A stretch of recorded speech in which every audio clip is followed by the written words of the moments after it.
ನನ್ನ ಹೇಳವ್ರೆ ಓಟ್ ಕೊಡಿ ಅಂತಾರೆ.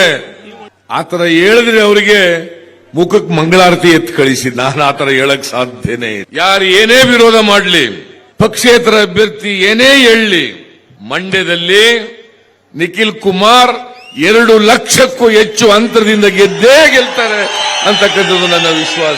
ಅವರು RSS ನಲ್ಲಿ ಪಳಗಿರ್ತಕ್ಕಂಥವ್ರು. RSS ಯಾವತ್ತೂ ಕೂಡ ನಮ್ಮ ಸಂವಿಧಾನವನ್ನು ಒಪ್ಕೊಳ್ಳಿಕ್ಕೆ ತಯಾರಿಲ್ಲ, ಪ್ರಜಾತಂತ್ರವನ್ನು ಒಪ್ಕೊಳ್ಳಿಕ್ಕೆ ತಯಾರಿಲ್ಲ, ಸಮಾಜವನ್ನು ಒಪ್ಕೊಳ್ಳಿಕ್ಕೆ ತಯಾರಿಲ್ಲ.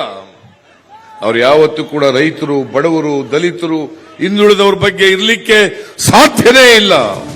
ಇದೇ ವೇಳೆ ದೇವೇಗೌಡರು ಕಾವೇರಿಗಾಗಿ ಉಪವಾಸ ಸತ್ಯಾಗ್ರಹ ನಡೆಸಿದ್ರು ಅಂತ ಸಿದ್ದರಾಮಯ್ಯ ಹೇಳಿದ್ರು. ಆದ್ರೆ ಅಂಬರೀಶ್ ರಾಜೀನಾಮೆಯನ್ನೇ ಕೊಟ್ಟು ಬಂದವರು ಅಂತ ಸುಮಲತಾ ತಿರುಗೇಟು ಕೊಟ್ರು.